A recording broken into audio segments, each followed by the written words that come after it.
13 years on and World of Warcraft is still going strong. One of the few MMORPGs maintaining a paid subscription model. Battle for Azeroth is Warcraft's 7th expansion, raising the level cap to 120, as well as introducing island expeditions, competitive warfronts, and the ability to recruit allied races. But does this expansion reach the highs of a Wrath of the Lich King or the lows of a Warlords of Draenor? Here is our review in progress. We're going to release several videos of Battle for Azeroth and begin with the first 3 levels in the game. This will overview our initial impressions for the expansion and where we think there are good things and where we think there are not so good things. So despite using the same engine for 13 years, it never ceases to impress me how Blizzard continue to adapt and modernize the aesthetic of World of Warcraft. With each new expansion, the game seems to glisten in new eye-catching ways. The Battle for Azeroth is very cutscene heavy in its early stages, setting the scene with the Battle for Lordaeron having you involved in the siege with the Third Fleet.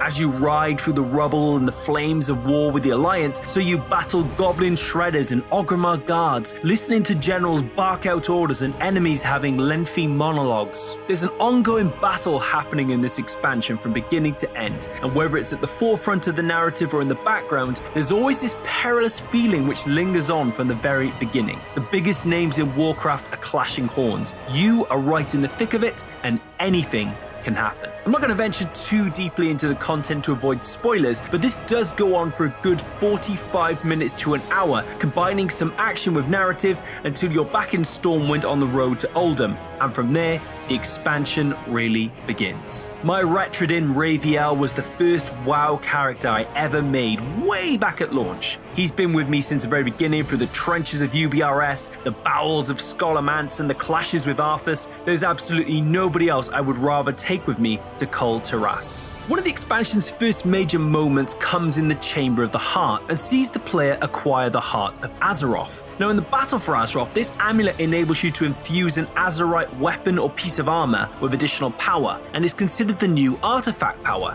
As the artifact is leveled and boosted by acquiring Azerite, so its power grows and its stats improve. Each piece of equipment has multiple rings which can be unlocked over time, each one offering multi-choice powers for the players to consider. Each ring also serves a specific purpose, like the outer ring focuses specifically on class, and the inner ring looks at the inner defensive properties of the armor and the weapon itself. It's quite a nice system that grows throughout the course of the content, and it also encourages smart decision making from the outset. Further along, you learn about the houses of Kul Tiras and the need to unite them in the face of war as the ongoing battle ensues. It's up to you where you begin your quest, whether you start out in Stormsong Valley, Drustvar, and where I eventually ended up, Tiergard Sound. The option of choice is really important in MMORPGs, I feel. While previous WoW expansions have relied on a set structure, giving you a linear path through to the conclusion, Battle for Azeroth is much more open-ended, and that definitely works to its benefit.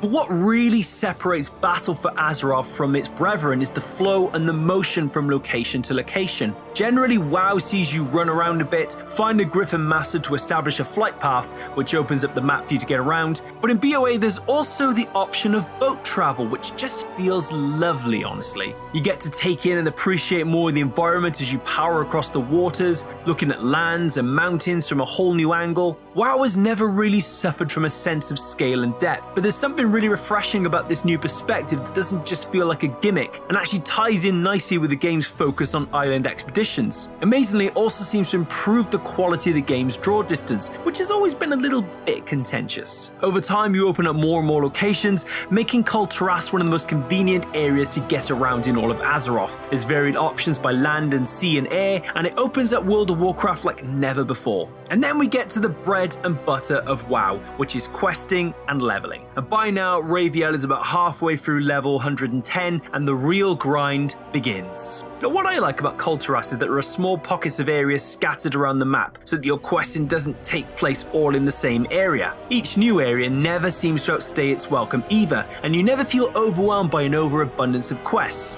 which is a problem in previous WoW expansions. Instead, Kul Tiras has lots of optional areas to earn experience, like cleansing a graveyard or killing spiders in their egg sacs. It's not new for Warcraft, but these areas seem to be increased in frequency in Kul Tiras and spread spread more evenly across the map, which presents a nice diversion from just the grind of questing and leveling.